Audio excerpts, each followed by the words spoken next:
Boker Tov.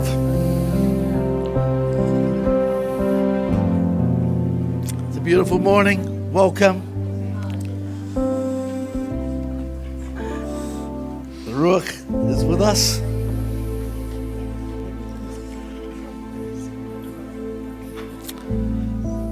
Tehillim, or Psalms 134. Behold, bless Adonai, all servants of Adonai, who stand by day and night in the house of Adonai. Lift up your hands to the sanctuary. Bless Adonai. May Adonai bless you out of Zion, maker of heaven and earth. Let's honor him and praise him. Let's rise and let's sing together the Shema. Shema Israel, Adonai Eloheinu, Adonai Echad, Baruch Shem Kavod, Malchuto, Leolam Va'ed. Hear, O Israel, the Lord our God, the Lord is one. Blessed is his name and glorious kingdom for all eternity. And you shall love Adonai your God with all your heart, and with all your soul, and with all your strength. And these words which I am commanding you today are on your heart. And you are to teach them diligently to your children, and to speak of them when you sit in your house, and when you walk by the way, and when you lie down, and when you rise up. And bind them as a sign on your hands, and they are to be a frontlet between your eyes, and write them on the doorposts of your house and on your gates. And you shall love your neighbor as yourself. And the entire Torah and the prophets hang on these two commandments. It's wonderful to love one another, isn't it? And that's one of the big themes in today's Parashah. And basically, if you don't love one another, what does it say? In Yochanan, in John, what does it say? That's right. If you don't love one another, you cannot love God. So, hey, let's get to it. Love one another, and let's love God.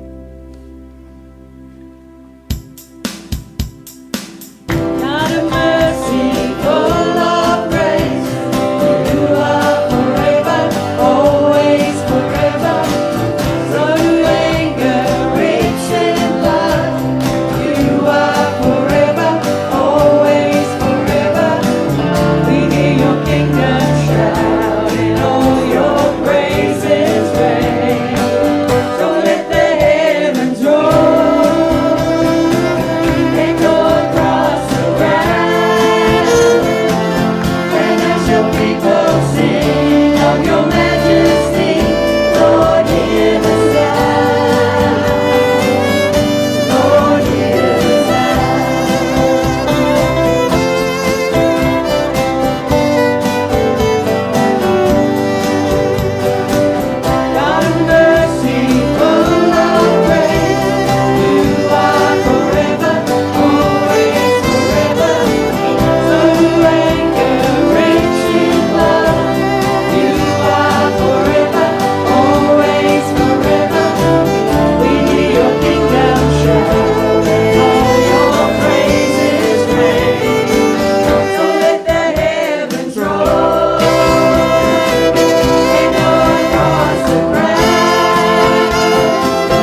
Welcome.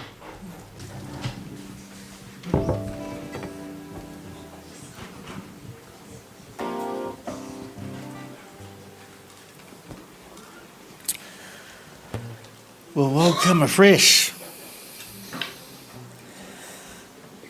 It's always wonderful to commence reading the scriptures, isn't it? I love it. And in fact, I was reading Samuel this morning, and it was interesting when he was speaking with a young fellow. He didn't know who was asking him the question. Samuel, Samuel. And it reminded me, am I constantly and able to hear the voice of the Father?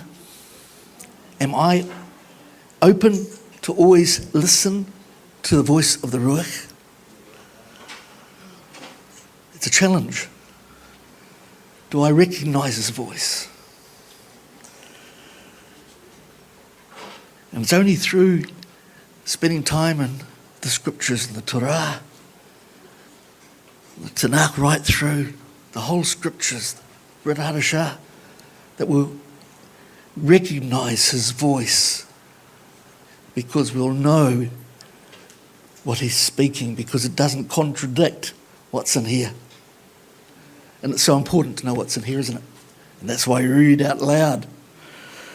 It's good for the soul, good for the spirit. Exciting. So we've got some exciting readings this morning. They're all exciting. We commence with the Parashah this morning. Today, the weekend, is Mishpatim, which talks about ordinances or rulings, instructions. We commence with the Torah readings of Shemot, Exodus. And we continue on with Jeremiah and Haftarah. And the Hadashah, we have a number of wonderful readings there as well. So enjoy the Word of God. Okay, this is Exodus 21. Now, these are the ordinances which you will set before them. If you buy a Hebrew servant, he is to serve you for 6 years, and in the 7th he is to go free without payment. If he comes in by himself, he is to go out by himself.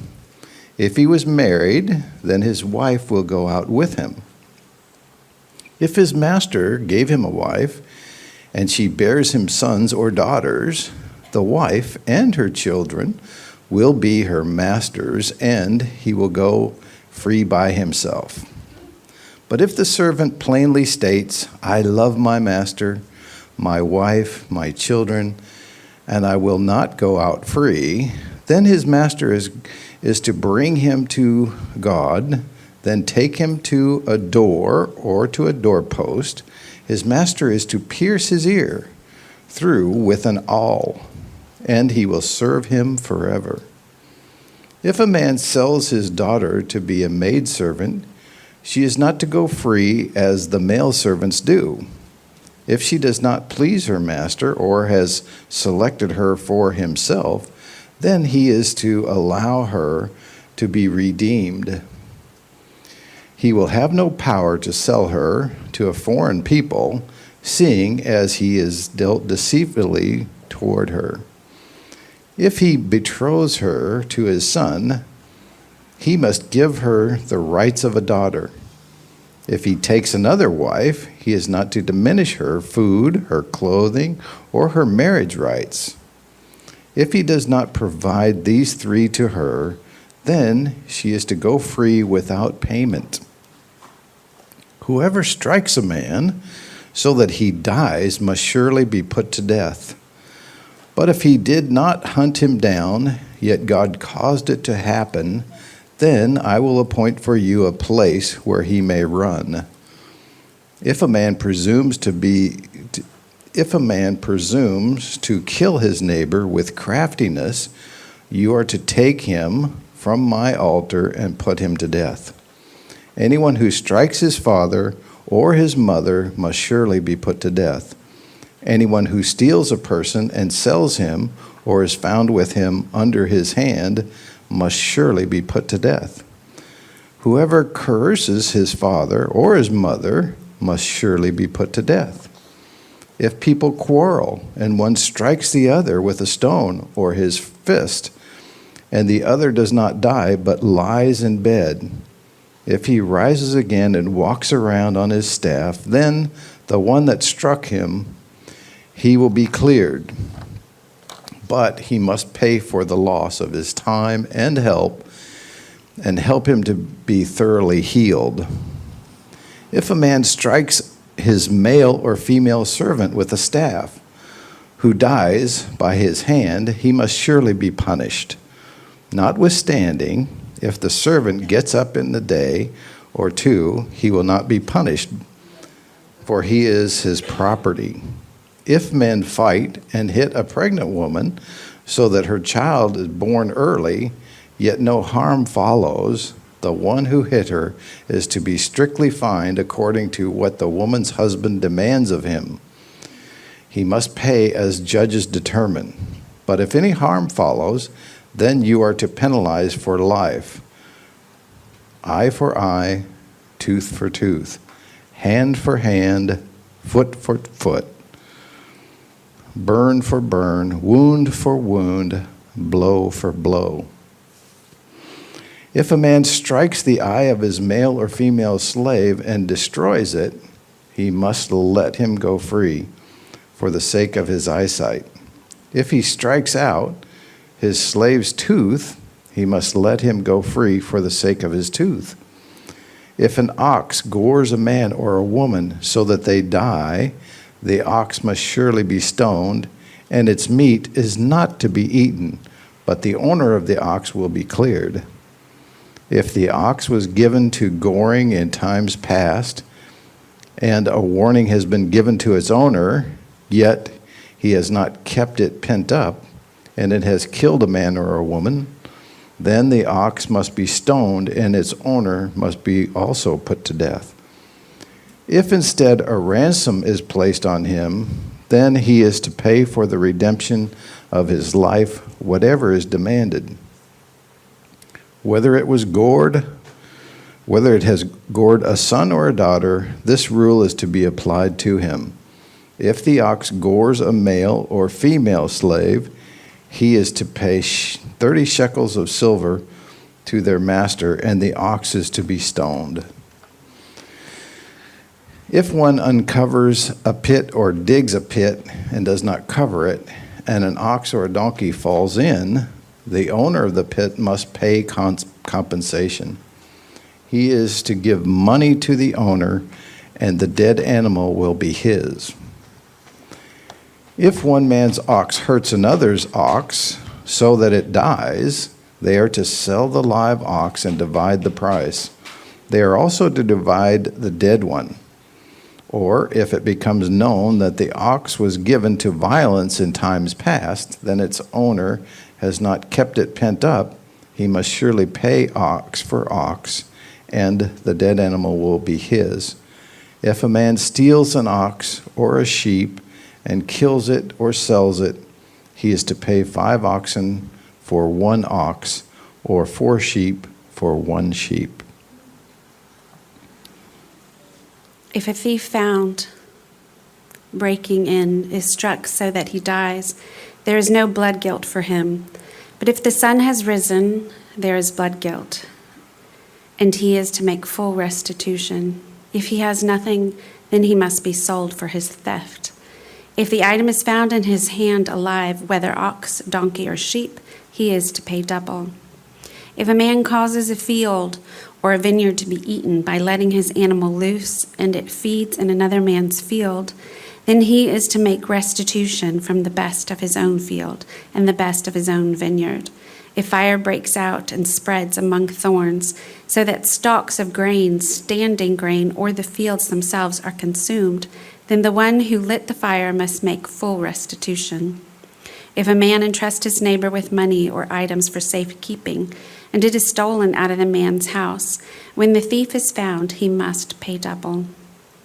If the thief is not found, the master of the house is to present himself to God and to see whether he has laid his hand on his neighbor's goods.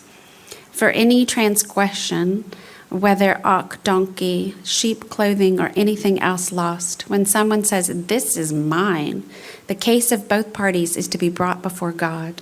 Then the one whom God convicts is to pay double to his neighbor. If a man entrusts his neighbor with a donkey, ox, sheep, or any animal to care for, and it dies, is hurt, or taken away with no one seeing, then there must be an oath before Adonai between the two of them to determine whether or not he has laid his hand on his neighbor's goods. The owner is to accept it with no restitution. But if indeed it was stolen from him, he is to make restitution to the owner. If it is torn in pieces, let him bring it as evidence. He is not required to pay for what has been torn to pieces. If a man borrows anything belonging to his neighbor, and it is harmed or dies in the absence of the owner, he must make full restitution. But if the owner is present, he is not required to make restitution. If it was rented, it is covered by the rental fee. If a man seduces a virgin who is not engaged and lies with her, he must pay a dowry for her to be his wife. But if her father utterly refuses to give her to him, he must weigh out silver equal to the dowry for virgins. You must not permit a sorceress to live. Anyone who lies with an animal must surely be put to death. Anyone who sacrifices to the gods except to Adonai alone is to be put under a ban of destruction. You must not exploit or oppress an outsider, for you are outsiders in the land of Egypt. You must not mistreat any widow or orphan. If you mistreat them in any way, and they cry out to me, I will surely hear their cry. My wrath will burn hot, and I will kill you with the sword. So your wives will become widows, and your children will become orphans. If you lend money to any of my people, to the poor among them, you are not to act like a debt collector with him, and you are not to charge him interest. If you ever take your neighbor's cloak as a pledge, you are to return to him before the sun goes down, for that is his only covering, his cloak for his skin. What will he sleep in? When he cries out to me, I will hear, because I am gracious. Do not despise God or curse a ruler of your people. Do not hold back the fullness of your crops or your vintage. You are to present the firstborn of your sons to me. Do the same with your cattle and with your sheep. For 7 days it is to be with its mother, and on the 8th day you are to give it to me. You are to be a holy people for me. You must not eat any flesh torn by beast in the field. You may throw it out to the dogs. You're not to repeat false rumors. Don't join hands with the wicked by offering perjured testimony. Do not follow the crowd when it does what is wrong, and don't allow the popular view to sway you into offering testimony for any cause, if the effect will be to pervert justice. On the other hand, don't favor a person's lawsuit simply because he's poor. If you come upon your enemy's ox or donkey straying, you must return it to him. If you see the donkey which belongs to someone who hates you lying down helpless under its load, you are not to pass him, but to go and help him free it. Do not deny anyone justice in his lawsuits simply because he's poor. Keep away from fraud and do not cause the death of the innocent and righteous, for I will not justify the wicked. You are not to receive a bribe, for a bribe blinds the clear sight and subverts the cause of righteousness. You are not to oppress a foreigner, for you know how a foreigner feels, since you were foreigners in the land of Egypt. For 6 years you are to sow your land with seed and gather in its harvest, but the 7th year to let it rest and lie fallow, so that the poor among you can eat, and what they leave, the wild animals in the countryside can eat. Do the same with your vineyard and your olive grove. For 6 days you're to work, but on the 7th day you are to rest, so that your ox and donkey can rest, and your slave girl's son and the foreigner be renewed. Pay attention to everything I've said to you. Do not invoke the names of other gods, or even let them be heard crossing your lips. 3 times a year you're to observe a festival for me. Keep the festival of Matzah for 7 days, as I ordered you. You are to eat matzah at the time determined in the month of Aviv, for it was in that month that you left Egypt. No one is to appear before me empty-handed. Next, the festival of harvest, the first fruits of your efforts sowing in the field. And last, the festival of ingathering at the end of the year, when you gather in from the fields the results of your efforts. 3 times a year all of your men are to appear before the Lord Adonai. You are not to offer the blood of my sacrifice with leavened bread, nor is the fat of my festival to remain all night until morning. You are to bring the best first fruits of your land into the house of Yahweh your God. You are not to boil a young animal in its mother's milk, and I'm sending an angel ahead of you to guard you on the way and bring you to the place that I prepared. Pay attention to him, listen to what he says, and do not rebel against him, because he will not forgive any wrongdoing of yours, since my name resides in him. But if you listen to what he says and do everything I tell you, then I will be an enemy to your enemies and a foe to your foes. When my angel goes ahead of you and brings you to the Amori, the Hitti, the Perizi, the Canaani, the Hivi, and the Yevusi, I will make an end of them. You are not to worship their gods and serve them or follow their practices. Rather, you are to demolish them completely and smash their standing stones to pieces. You are to serve Yahweh your Elohim, and he will bless you, your food and water. I will take sickness away from among you. In your land your women will not miscarry or be barren, and you will live out the full span of your lives. I will send terror of me ahead of you, throwing into confusion all the people to whom you come, and I will make all your enemies turn their backs on you. I'll send hornets ahead of you to drive out the Hivi, Canaani, Hitti from before you. I will not drive them out from before you in 1 year, which would cause the land to become desolate and the wild animals too many for you. I'll drive them out from before you gradually until you've grown in number and can take possession of the land. And I will set your boundaries from the Sea of Suf to the Sea of the Pelishtim and from the desert of the Euphrates River. For I will hand the inhabitants of the land over to you, and you will drive them out from before you. You are not to make a covenant with them or with their gods. They are not to live in your land. Otherwise, they will make you sin against me by ensnaring you to serve their gods. Chapter 24. Then to Moses he said, "Come up to Adonai, you and Aaron and Nadab and Abihu and the 70 elders of Israel, and worship from afar. Moses alone is to approach Adonai, but the others may not draw near, nor other people to go up with him." So Moses came and told the people all the words of Adonai, as well as all the ordinances. All the people answered with one voice and said, "All the words which Adonai has spoken, we will do." So Moses wrote down all of the words of Adonai. Then he rose up early in the morning and built an altar below the mountain, along with 12 pillars for the 12 tribes of Israel. He then sent out young men from Bnei Yisrael who sacrificed burnt offerings and fellowship offerings of oxen to Adonai.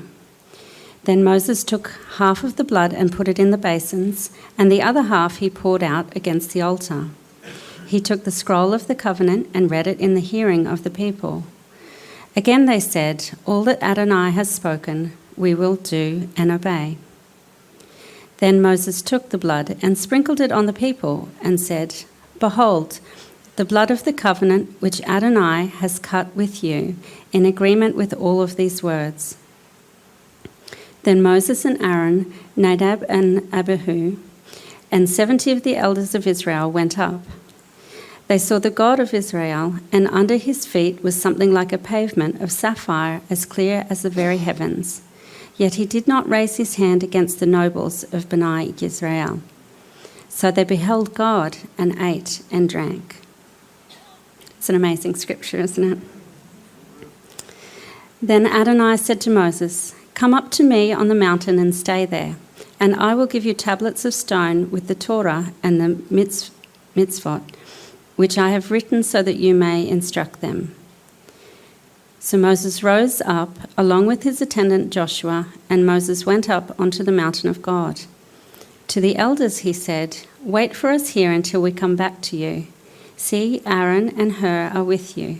Whoever has a dispute should go to them." When Moses went up onto the mountain, the cloud covered it. The glory of Adonai settled upon Mount Sinai, and the cloud covered it for 6 days. Then on the 7th day he called to Moses out of the midst of the cloud. The appearance of the glory of Adonai was like a consuming fire on top of the mountain in the sight of Bnei Yisrael. So Moses entered into the midst of the cloud and went up onto the mountain. Moses was on the mountain 40 days and 40 nights.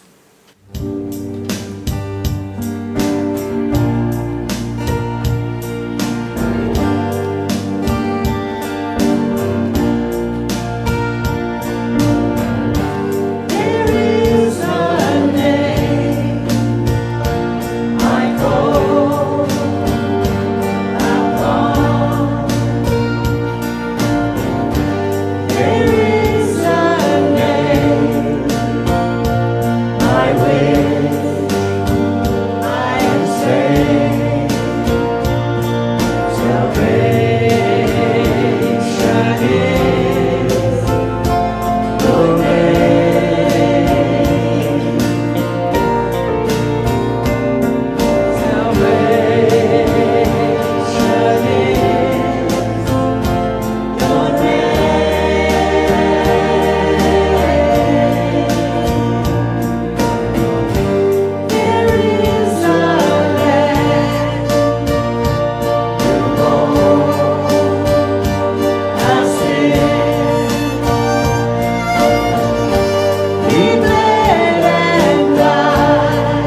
Okay, I'm reading from Jeremiah, or Yirmiyahu, chapter 34, verses 8 to 22. The word which came to Yirmiyahu from Yahweh after sovereign Zedekiah, I think that's Zedekiah, had made a covenant with all the people who were at Jerusalem to proclaim release to them, that everyone was to free his male and female slave, the Hebrew man and the Hebrew woman. No one was to keep a Yehudi, his brother, enslaved. And when all the heads and all the people who had come into the covenant heard that each one was to set free his male and female slaves and not keep them enslaved any longer, they obeyed and released them. Wow. But afterwards, they changed their minds. Wow. How often do we change ours? And made the male and female slaves return, whom they had set free, and brought them into subjection as male and female slaves. Therefore the word of Yahweh came to Yirmiyahu from Yahweh, saying, Thus said Yahweh, the Elohim of Israel, I myself made a covenant with your fathers in the day that I brought them from the land of Mitzrayim, out of the house of bondage, saying, at the end of 7 years, each one should set free his Hebrew brother who has been sold to him. And when he has served you 6 years, you shall let him go free from you. But your fathers did not obey me, nor incline their ear. And you recently turned and did what was right in my eyes, each man proclaiming release to his neighbour. And you made a covenant before me in the house, which is called by my name. But you turned back and profaned my name, and each one of you took back his male and female slaves, whom he had set free at their pleasure, and brought them into subjection to be your male and female slaves. Therefore, if there's a therefore, find out what it's there for. Therefore, thus said Yahweh, you have not obeyed me in proclaiming release, each one to his brother, and each one to his neighbour. See, I am proclaiming release to you, declares Yahweh, to the sword, to the pestilence, hold a minute, we scrolled too far, and the scarcity of food. That sounds a bit ominous. And I shall make you a horror to all reigns of the earth. And I shall give the men who are transgressing my covenant, who have not established the words of the covenant which they made before me, when they cut the calf in two and passed between the parts of it, and the heads of Yehuda, and the heads of Jerusalem, the eunuchs and the priests, and all the people of the land who passed between the parts of the calf. And I shall give them into the hand of their enemies, and into the hand of those who seek their life, and their corpses shall be for food to the birds of the heavens and the beasts of the earth. And I shall give Zedekiah, sovereign of Yehuda, and his heads into the hands of their enemies, and into the hand of those who seek their life, and into the hand of the sovereign of Babel's army that has withdrawn from you. See, I am commanding, declares Yahweh, and shall bring them back to the city, and they shall fight against it, and take it, and burn it with fire. And I shall make the cities of Yehuda a ruin without inhabitant. Morning, everyone. I need your help more than anything else. We went away this year and we prayed about another production at Bethlehem College Pack Centre, and we really got a vision of what we should be doing. But it's quite an involved production, and I need people, lots of people. I'm just a little old, frail lady. So I need support. So first of all, I'll just briefly tell you what it's going to be about. Very often the dance ministry is used as a prophetic storytelling. And this time we felt it was a picture of the one new man, which is spoken of in Ephesians, Jew and Gentile, one in Yeshua. And so we've started with Ruth and Naomi coming back to the land of Israel. I think I might have a Naomi. She's still going to confirm that. And then the marriage of Boaz and Ruth, a real Jewish wedding with much celebration, for which we need people. We have to have people at a wedding. So you might not have to dance, you could just be a person. But if you can dance, that's even better. We need young and old, so from 13 up to me, who's 74. And anywhere in between, we need males and females.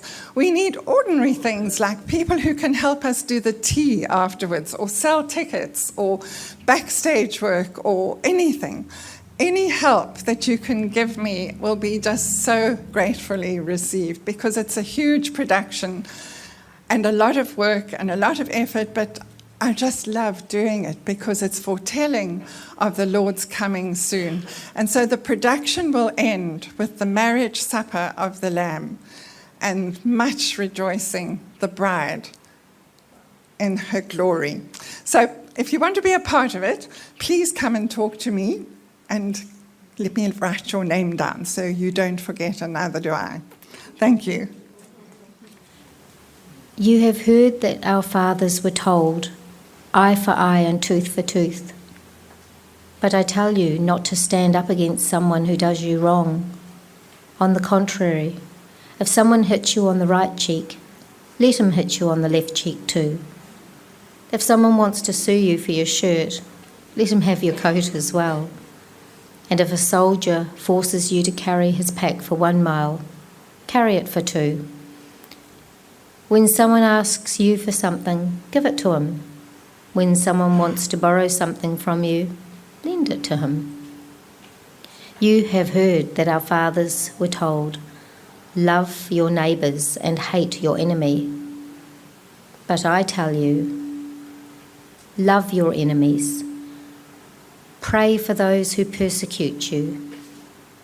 Then you will become children of your Father in heaven.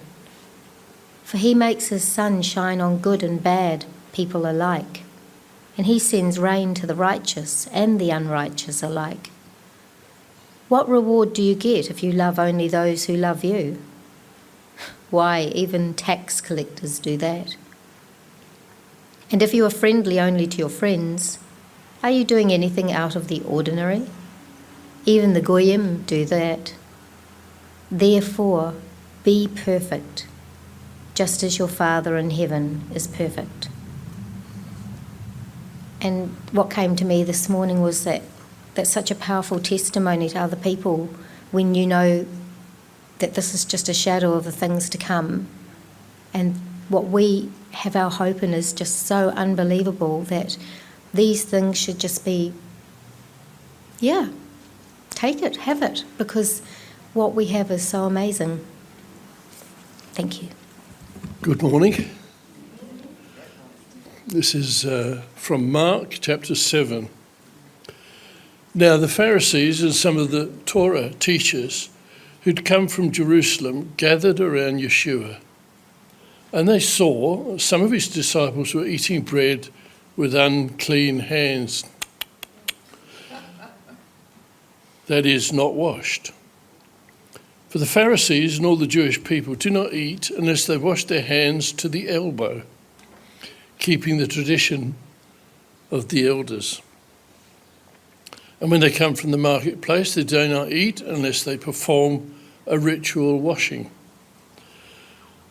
There are many other traditions they have received and hold, such as washing of cups and pitchers and copper vessels. The Pharisees and Torah scholars question Yeshua, why don't your disciples walk according to the tradition of the elders? Why do they eat bread with unwashed hands? And he said, rightly did Isaiah prophesy about you hypocrites. As it is written, this people honours me with their lips, but their heart is far from me. And in vain they worship me, teaching as doctrines the commandments of men. Having left behind the commandments of God, you hold on to the traditions of men. He was also telling them, you set aside the commands of God in order that you may validate your own traditions. For Moses said, "Honour your father and mother, and who speaks evil of father or mother must be put to death." But you say, "If anyone tells his father or mother, 'Whatever you might have gained from me is korban,' that is, an offering to God, then you no longer permit him to do anything for his father or mother, making void the word of God with your tradition that you've handed down, and you do many such things."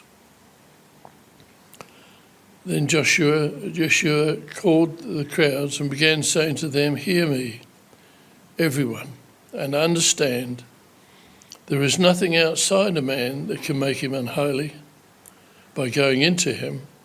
Rather, it's what comes out of a man that makes him unholy." This reminds me of many leaders of the faithful who have loose leaf Bibles, and they take out those pages they don't agree with and insert others that they want. Gets a bit like that. Nothing's changed. And Shaul looked intently at the council, said, "Men, brothers, I have lived in all good conscience before Elohim until this day." And the high priest, Hananiah, commanded those who stood by him to strike him on the mouth. Then Saul said to him, "Elohim is going to strike you, whitewashed wall. And do you sit judging me according to the Torah? And do you command me to be struck contrary to the Torah?" And those who stood by said, "Do you revile the high priest of Elohim?" And Shaul said, "I did not know, brothers, that he was the high priest, for it has been written, 'You shall not speak evil of the ruler of your people.'" Now Shaul, perceiving that one part were Sadducees and the other Pharisees, cried out in the council, "Men, brothers, I am a Pharisee, the son of a Pharisee. I am being judged concerning the expectation and resurrection of the dead." And when he had said this, there came a dissension between the Pharisees and the Sadducees, and the crowd was divided. For the Sadducees say that there is no resurrection, nor messenger, nor spirit, but the Pharisees confess both. And there was a great uproar, and certain of the scribes of the party of Pharisees were earnestly contending, saying, "We find no evil in this man. And if a spirit or a messenger has spoken to him, let us not fight against Elohim." And a great dissension having come, the commander, fearing lest Shaul would be pulled to pieces by them, commanded the body of soldiers to go down and seize him from their midst and bring him into the barracks. And on the following night the master stood by him and said, "Take courage, Shaul, for as you have witnessed for me in Jerusalem, so you have to bear witness at Rome too." May we never get divisions in this place. We love him in unity. For this reason, he is the mediator of a new covenant, in order that those called may receive the promised eternal inheritance. Since a death has taken place, that redeems them from violations under the first covenant. For where there is a covenant, the death of the one who made it must be established. For a covenant is secured upon the basis of dead bodies, since it has no strength as long as the one who made it lives. That is why not even the first covenant was inaugurated without blood. For when every commandment had been spoken by Moses to all the people according to the Torah, he took the blood of the calves and goats with water and scarlet wool and hyssop, and he sprinkled both the book itself and all the people. He said, "This is the blood of the covenant which God commanded you. And in the same way he sprinkled the tabernacle and all the vessels of the ministry with the blood. And nearly everything is purified in blood, according to the Torah, and apart from the shedding of blood, there is no forgiveness. Anyone who rejected the Torah of Moses dies without compassion on the word of 2 or 3 witnesses. How much more severe do you think the punishment will be for the one who has trampled Ben Elohim underfoot and has regarded as unholy the blood of the covenant by which he was made holy, and has insulted the Spirit of grace? For we know the one who said, "Vengeance is mine, I will repay," and again, "Adonai will judge his people." It is a terrifying thing to fall into the hands of the living God. Suffering perfects Yeshua's followers. But remember the former days. After you were enlightened, you endured a great struggle with sufferings. Sometimes you were publicly exposed to abuses and affliction, and other times you became partners with those who were treated this way. For you suffered along with the prisoners and joyfully accepted the plundering of your possessions, knowing that you have for yourselves a better and lasting possession. Therefore do not lose your boldness, which has great reward, for you need perseverance, so that after you have done the will of God, you may receive the promise. For yet in a very little while the coming one will come, and he will not delay. But my righteous one shall live by emunah, and if he shrinks back, my soul takes no pleasure in him.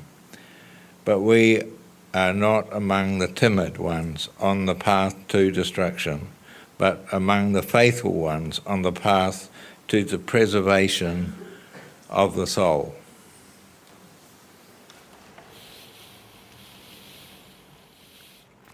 Got a slightly smaller screen this morning because I forgot to sync the message onto my iPad. So hopefully my eyes will be able to read it. That's all good. Well, last week, Parashah Yitro, Adonai Elohim prioritized what? He talked a lot about family, didn't he? Talked a lot about family as being near to the top of the importance charts. And for leaders, they must have their house in order as an example to his people. It's quite a tall order. But it's one of those things that God requires. It's also essential to be open to and recognize the good advice that's given, especially from someone who will be honest and straight with you. Do you like it? Sometimes. Yeah. But we need to be open to that, don't we? We do. Swallow your pride, and I'm often having to do that.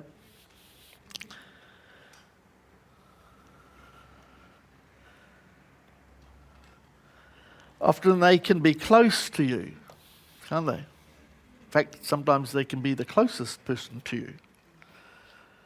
And because they know us, they see everything we do, they're obviously normally the best person to offer that advice, and we're not always that receptive of it, are we?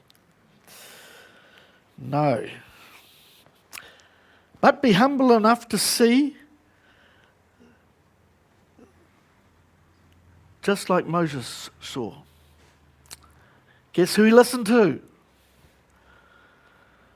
his father-in-law.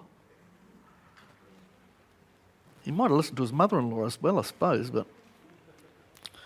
and we always have the jokes about that, don't we? But sometimes they can see the different things. They can see sometimes the best things in the best light. And sometimes it pays to listen.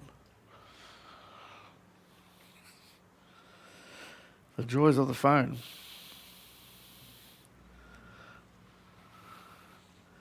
If you keep tapping it. Elohim met with his people and he spoke out the Araset Hadabarim, the 10 words, the commandments, so that they would rightly represent him as his chosen people. And a priesthood, a kingdom of priests, a holy nation, V'goy Kadosh, for the whole world to see him. And that's what our lives are about, so that the world will see him. In the bread of Hadashah, the new covenant, all believers in Yeshua, sons and daughters of the King of Kings and the Lord of Lords.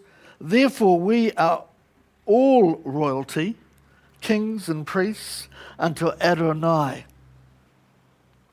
Yeshua summed up these 10 mitzvot, commandments, indeed the entire Torah, with these words from the Shema, as we sang this morning. Love Adonai your God with all your heart, and with all your soul, and with all your strength, and with all your mind, and love your neighbor as yourself. And he gave his disciples a further 10 words, the Beatitudes which flow out of the 10 words, the commandments, and they are to be written also on our hearts. A new way of living, a new way of thinking, a new way of doing things. So they're all combined together is helping our lifestyle, setting the standard, being the example for everyone else to look upon. It's quite a tall order.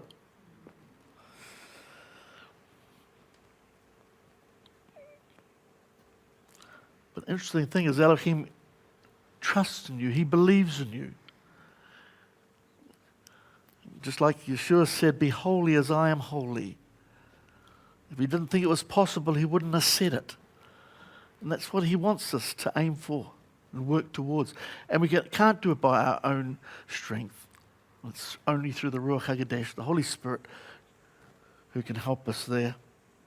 This week's Parashah Mishpatim took about rulings or ordinances, instructions and judgments, readings that cover many important instructions given by Adonai, Elohim, to formalize a new way of living or returning to a code by which he always intended people to live.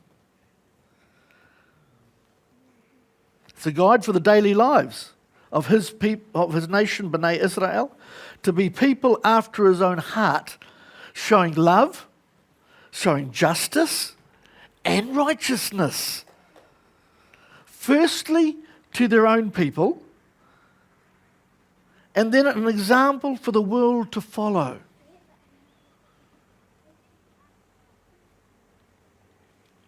These rulings provided the ultimate foundation for living as his people, a way of life that glorified Elohim and made him known to all nations, a way of life separate from all other peoples, a way of life that ensured viable, safe society, a way of life that we will not know fully until Yeshua's return, of course. But it shouldn't stop us aiming for it. Those commandments, they deal with our relationship with God, our relationship with each other. And unfortunately, some of us, we do like to be on a bit of an island, and some of us do like to be a bit of a hermit, but that's not God's plan. His plan was people, sadly, for some of us. People.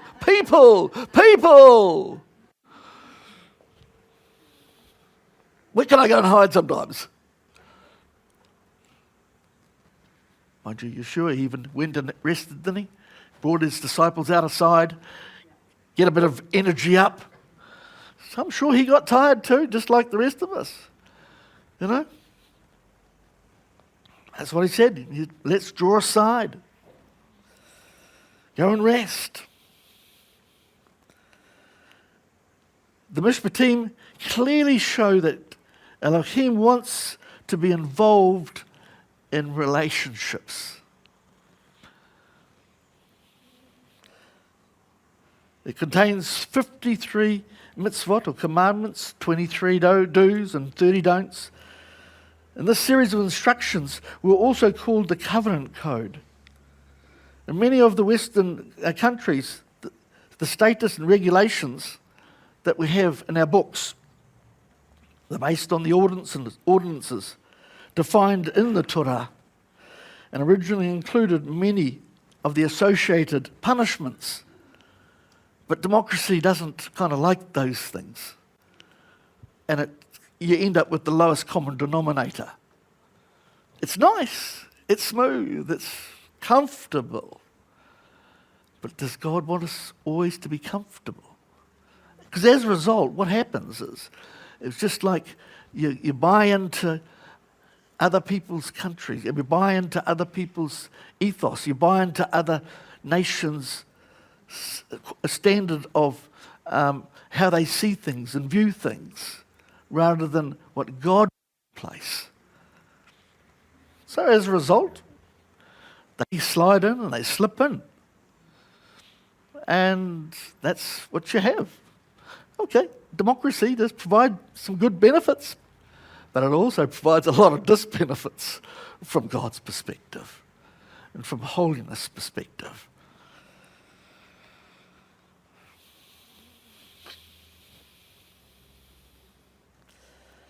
Presentation of Jewish civil law, which pertains to personal damages, lending, manslaughter, kidnapping. Interesting, it all begins with the laws concerning slavery. It's not a nice word to use today, to have. Everyone wants to forget it, put it aside.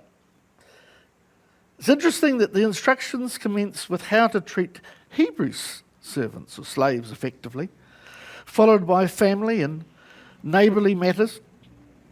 Elohim is all about relationship, freedom, and loving one's neighbour as oneself, and so wanted to focus his people and the Israelites and remind them that they had just been released from slavery and to learn from that experience.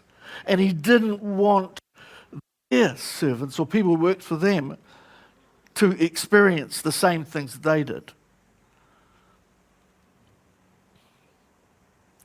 As an aside, in the reference to the releasing of the servant after 6 years, we talked about the releasing after 6 years and made him free in the 7th. According to the rabbis, the 6 years actually represents 6,000 years that we will work to serve Adonai. And the 7th year of freedom represents the Messianic age, the 1,000 years when we'll rule and reign from Jerusalem with the Messiah. It doesn't mean you'll just float around. You mean you will work as well, but in a different nature, different aspect. For Yeshua, who will sit on the throne of his father David. And those of us who are Yeshua's disciples can confidently look forward to it. There's nothing to be afraid of. Yes, there's some interesting things that are going to happen in between. Can make you a bit nervous. But the outcome, focus on the outcome. Focus on the goal. That's what we need to do. Now God, he actually perhaps begins with slavery, because slavery had been Israel's primary national experience.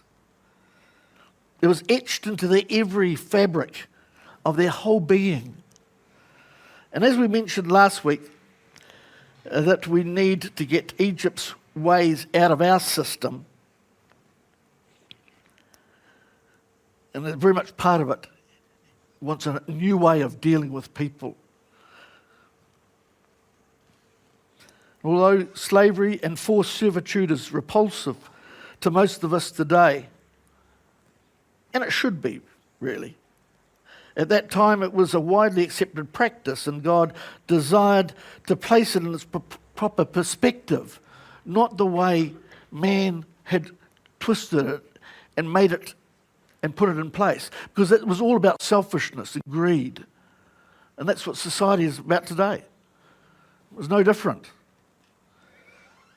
But that's not God's way. God desired to place it in its proper perspective. In that day, slavery could be beneficial or harmful depending on the nation where it was instituted and the character of the slave owner. Indeed, a slave owner who followed Torah would be much more considerate of the welfare of their slaves than many employers who dishonour and respect their employees. Elohim instituted rules of social justice over slavery that protected human dignity and individual rights. Apostle Shaul spoke about this in Ephesians 6, 5-9. What did he say? He said, "Slaves, obey your human masters with respect and reverence, with sincerity of heart, as you would the Messiah, and not just under your master's eye as people pleasers, but as slaves of the Messiah, doing God's will from the soul. Serve with a positive attitude as to the Lord and not to men, knowing that whatever good each one does, this will receive back from the Lord, whether slave or whether free.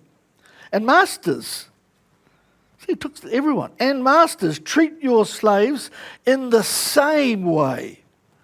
Stop using threats, knowing that a master of them and of you too is in heaven, and there is no favoritism with him."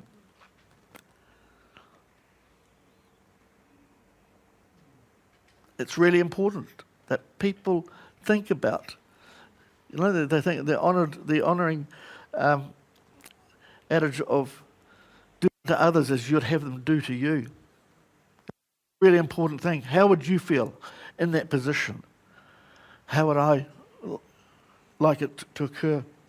And that should actually be one of the things sort of right in front of our eyes constantly, really, when you're talking, when you're dealing with things.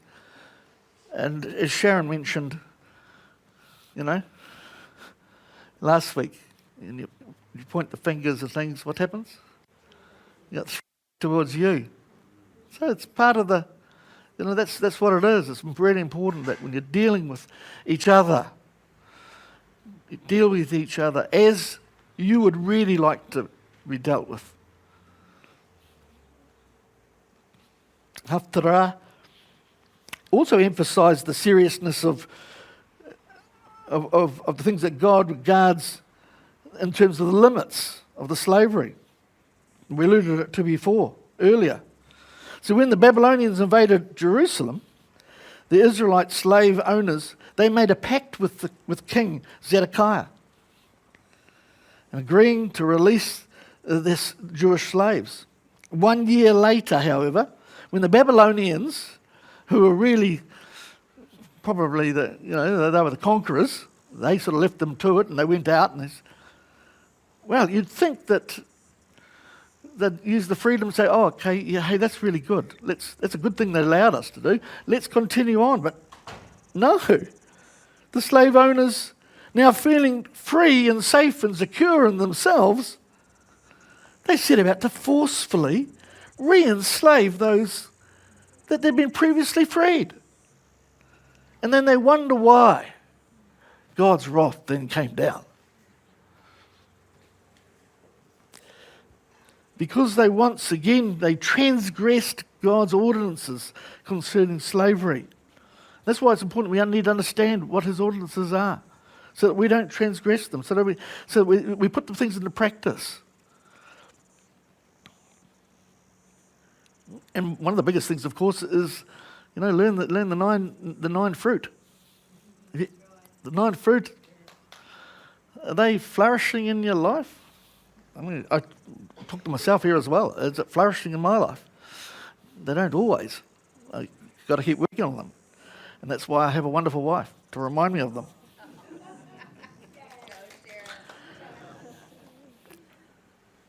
Because she shines most of them, but more than I do.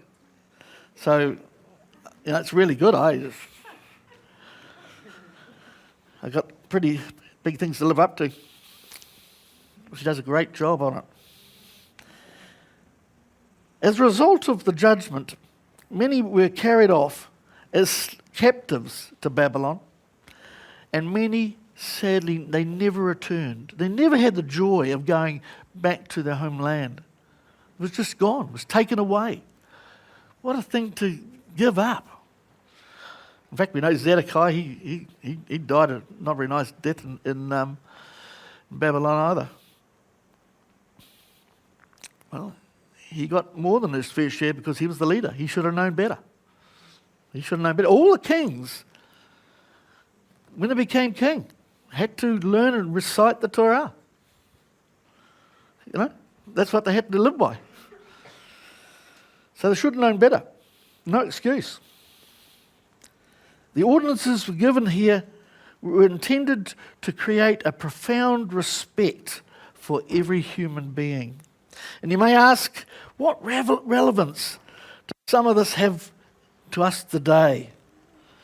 Well, it was only a couple of hundred years ago that the slaves in North America and those in the West Indies during the shipping slave trade, they were kidnapped. They were maltreated terribly. Many died on the ships, and many died as part of the slave. Bought and sold and subjugated to all sorts of cruelties, denied basic human dignities. It was people like William Wilberforce who brought a stop to this sort of abuse. And if you have never seen it, I encourage you to see the movie, Amazing Grace. Because that's what it is about, it's amazing grace, the amazing grace we receive. Around the world, there's still slave labour under various guises. And the worst of all, in my view, is the millions of sex slaves trapped in a poverty spiral because of men. Men who abuse other men's children. And how terrible is that? And God won't just sit back and accept that sort of stuff. And we shouldn't either. We need to, if we see problems, if we see abuse, speak up. Okay? Let's talk to someone about it. Don't accept it. There's just no place for it. We need to honour our children, protect them, care for them, and the mothers and fathers. Need to protect each other, look after each other's back. That's what God's instructions for us is, requirement of us. This aside, the slaves in the biblical period is similar to the concept of employees in today's economy. So basic principles can be applied to our labour relations and how Elohim would have employees treated. If you're an employer, encourage you, be nice. Be good. And most are. And employees, be nice. Your employer's also only human. And they need encouragement as well. Each one needs encouragement to do good work. The Torah would have us treat each one fairly with dignity and worthy of compensation, fair compensation.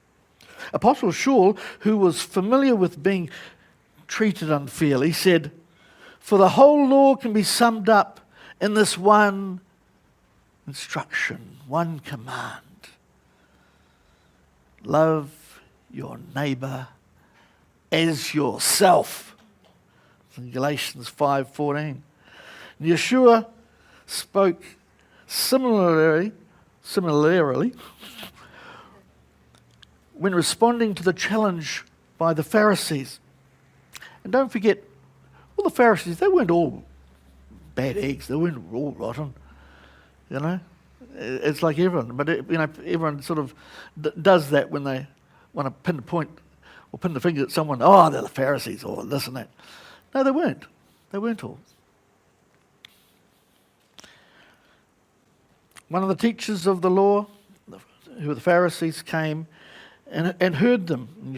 That was Yeshua and the Sadducees debating. And noticing that Yeshua had given them a good answer, he said to them, "Of all the commandments, which is the most important?"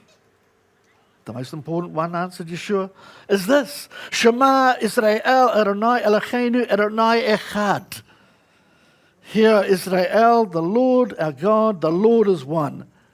And love your neighbour as yourself. Love the Lord your God with all your heart, with all your soul, and with strength. And love your neighbour as yourself. There is no commandment greater than these. Yeshua emphasized that our primary service in this life is to love Elohim, to love God with all our hearts and mind, as we love ourselves. Love our neighbours as we love ourselves. If we want to sum up all the Torah in one word, it would be this: love. Love. Love. The greatest of these is love, and it's the driver, because Elohim is love.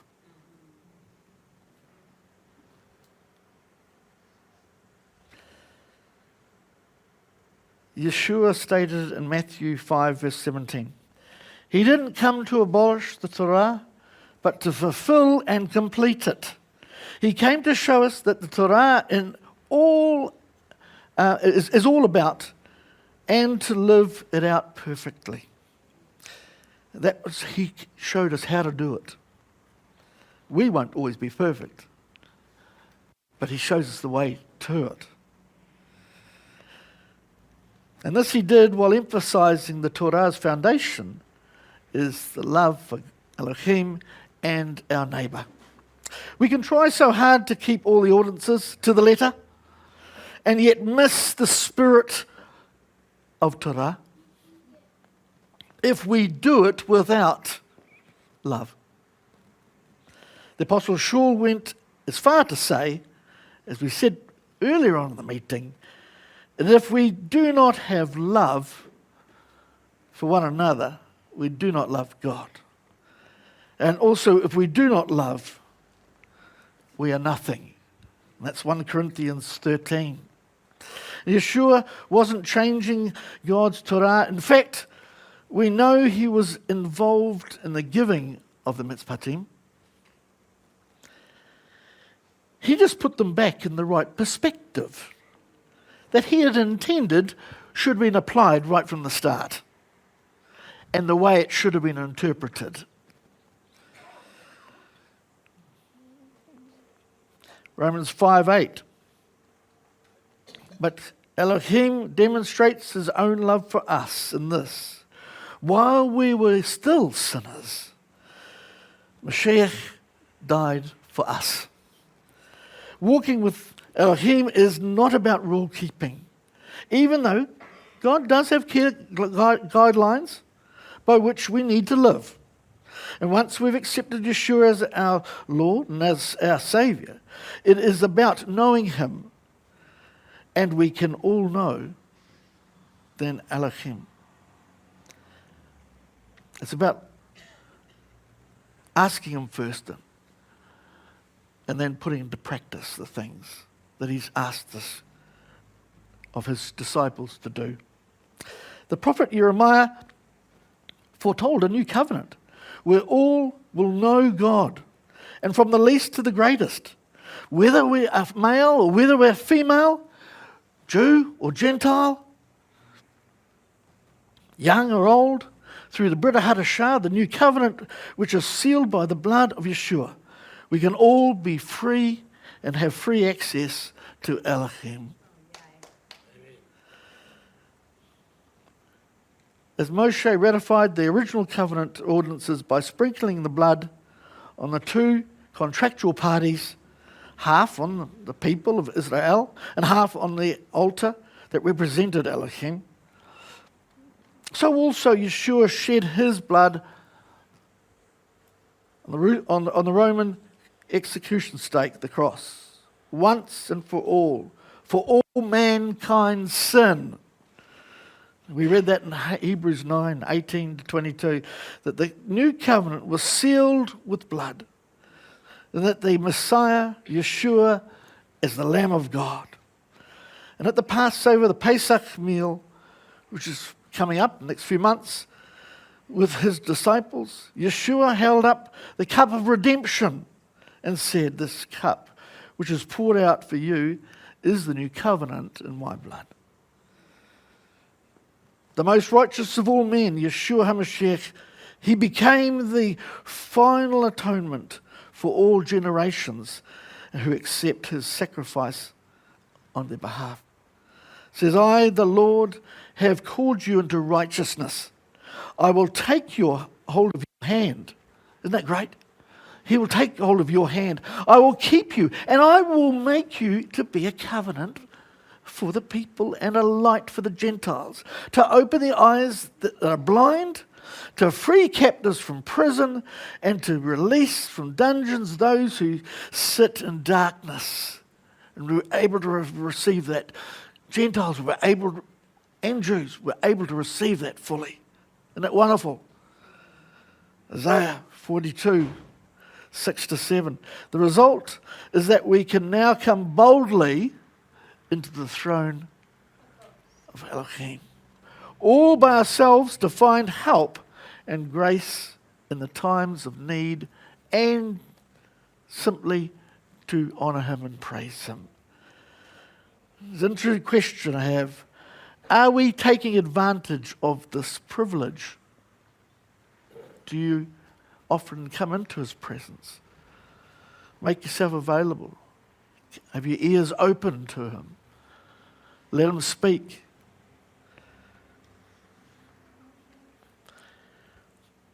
He's the same today, yesterday, and forever. And if we no longer feel close to him, then perhaps it's we who have moved away. But Elohim is waiting and he's yearning for us to draw near to him. Could there be any better moment than now to draw near and be refreshed? Something to reflect on. Don't wait. Talking about being refreshed, this week's Parashah also reiterated the fourth word, Shevat, which he set up to care for all of creation. And every seventh day, it's a day of rest from toil. Every 7 years, also, the land is to enjoy a Shabbat rest called Shemitah. In 7 years, you shall sow your land and gather and produce. But the seventh year, you shall let it to rest and lie fallow, that the poor of your people may eat. And what they leave, the beasts of the field may eat. So he's looking after everybody's interest, looking after everybody. I was interested also in one of the ordinances where it talked about, it says, just because, and sometimes we do, it says, because someone's poor or someone, we allow things slip or slide. But it can be not just poor, it could be a number of different, physically, it could be poor in spirit. It could be different things. And yes, we have grace, but the bottom line shouldn't be allowed to slip. Okay? Doesn't matter what our position is. Doesn't matter where we are. There's a bottom line in God. And as well, the 3 pilgrimage festivals, they're mentioned as the appointed times when all adult Jewish males are to appear before Adonai. Pesach, Shevat, Sukkot. Elohim certainly knows what people need, because you and I know what happens in those. There's plenty of rest. There's plenty of celebration times to reflect on and to honour him publicly. It's exciting. After being presented with the ordinances, the people were in agreement. And they declared, yeah, we'll do it. We'll obey them. It didn't last too long, but the heart they were well intended. Just like most of us, well intended. Likewise, are you and I able to similarly respond to all that the Ruach HaKodesh speaks to you about when you ponder and reflect on the Scriptures? In readiness for his return, we need to ensure that we're obedient to his voice and ready and waiting as part of the bridal body of believers. Hebrews 10 verse 20 says, so let us draw near with a true heart, being constantly renewed in his likeness. I'll just read that again. So let us draw near with a true heart, because it's all about heart and love. Heart of love. Being constantly renewed into his likeness, the likeness of Yeshua, so that the world will see that you and I have a better way, which is his way. Who Yavo Yeshua. Yeshua is coming. Shabbat Shalom. We're going to sing about the Lion and the Lamb because he is coming again.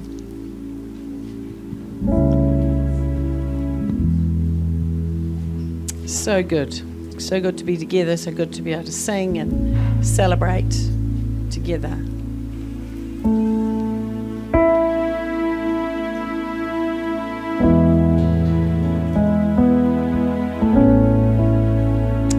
Let's sing.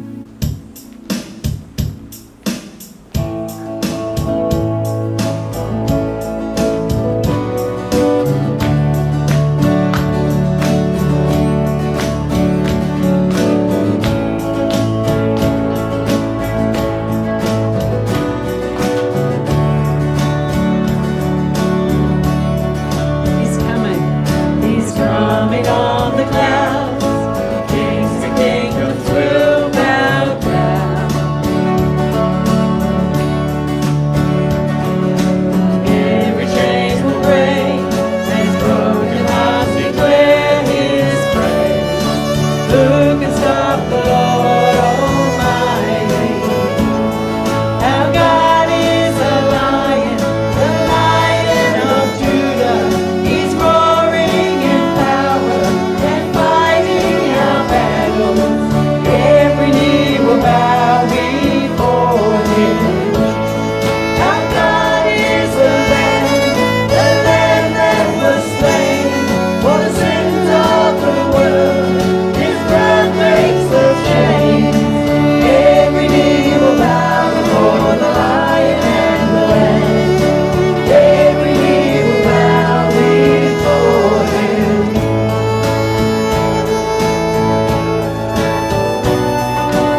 So we'll have the final blessing.